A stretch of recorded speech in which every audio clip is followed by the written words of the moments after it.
Rain drifted softly over the small town of Cedar Falls, North Carolina, the kind of place where people still left their doors unlocked and waved at passing cars.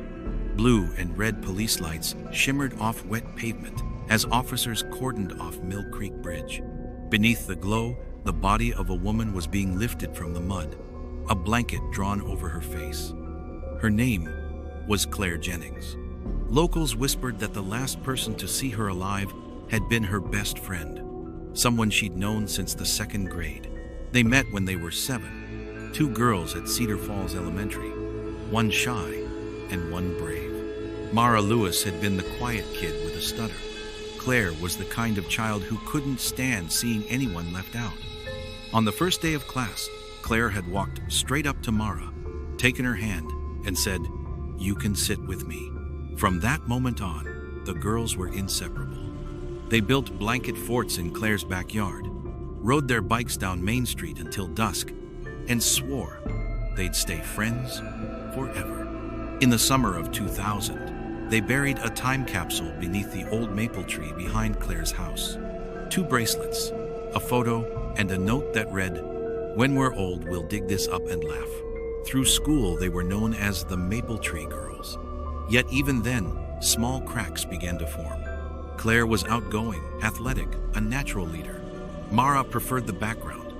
Teachers adored Claire. Boys noticed her. When yearbooks came out, Mara's photo was always next to the girl everyone loved. She told herself it didn't matter, that real friendship wasn't a contest. But a part of her never stopped comparing. After high school, their paths diverged. Claire earned a scholarship to Appalachian State University.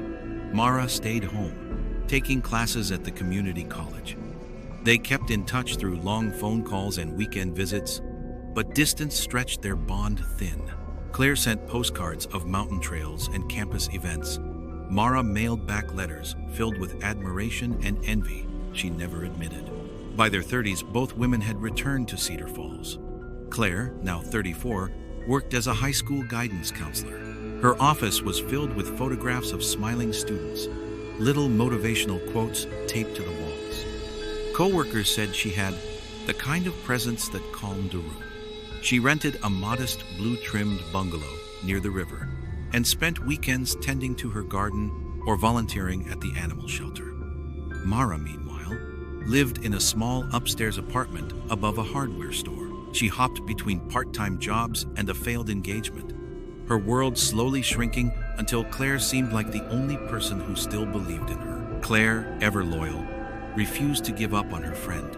She lent Mara money when bills piled up. She recommended her for a clerical job at the school. She invited her to join her book club, proudly introducing her as basically my sister. To outsiders, it looked like devotion, but to Mara, every favor was another reminder of failure. "I hate that she pities me," she told a coworker once. "I'm not her project." In February 2023, Claire began dating Adam Whitmore, a local carpenter known for his quiet humor and kindness. Mara pretended to approve, but soon bristled at their closeness. She complained that Claire was changing, spending less time together. Texts recovered later showed their friendship unraveling, line by line. "You've changed since him," Mara wrote one night. "I'm just happy," Claire replied. "Isn't that what you always wanted for me?" "Not if it means forgetting who you are," came the response. By March, Mara had withdrawn completely. She stopped coming to the book club and posted cryptic quotes online. Betrayal doesn't always come from enemies. Friends grew uneasy. Claire tried reaching out, telling one colleague, "It's like she wants to hurt me, but I don't know why." That would be the last time she mentioned it. Friday, April 14, 2023, dawned like any other spring morning. Claire arrived at Cedar Falls High around 7:45 a.m., balancing a tray of leftover birthday cupcakes. Security footage showed her laughing with colleagues, her voice bright. At 5:12 p.m., she texted Adam, heading to meet Mara for coffee. She wants to talk things out. He sent back a heart emoji. It was the last message he'd ever send her. At 8:37 p.m., a jogger crossing Mill Creek Bridge noticed a car parked oddly close to the guardrail, the driver's door ajar. The keys were still in the ignition. Inside lay a purse, a phone, and a half-finished coffee. The car was registered to Claire Jennings. She was nowhere to be found. The town mobilized overnight. Dozens of volunteers swept the riverbanks with flashlights, calling her name. Students plastered telephone poles with missing person flyers. Her smiling photo captioned, "Do good anyway," the motto she often used with her students. Hope lingered for 2 days until Sunday morning, April 16, when a police K9 followed a scent trail into the woods behind the bridge. Beneath the sprawling roots of an old maple tree, searchers found freshly disturbed soil. A few inches down lay Claire's body. She had been struck twice in the back of the head with a blunt object. There were no defensive wounds, no signs she'd fought back. Whoever killed her, she had trusted completely. Detective Sean Riker led the investigation. "This wasn't random," he said later. "Whoever did this knew her routine, knew she'd come unarmed, and knew exactly how to make her feel safe." Phone records showed her last call had been to Mara Lewis at 5 p.m., minutes before leaving work. When questioned, Mara seemed composed. She told detectives they met at Bean and Barrel Cafe around 5:30 p.m., talked about their friendship, and parted ways after 20 minutes. But surveillance footage from the cafe showed them leaving together at 5:42 p.m., walking toward Mara's gray Subaru. Claire appeared relaxed, smiling. At 6:19 p.m., traffic cameras caught the Subaru turning onto Mill Creek Road. At 7:03 p.m., Mara's phone shut off for exactly 52 minutes.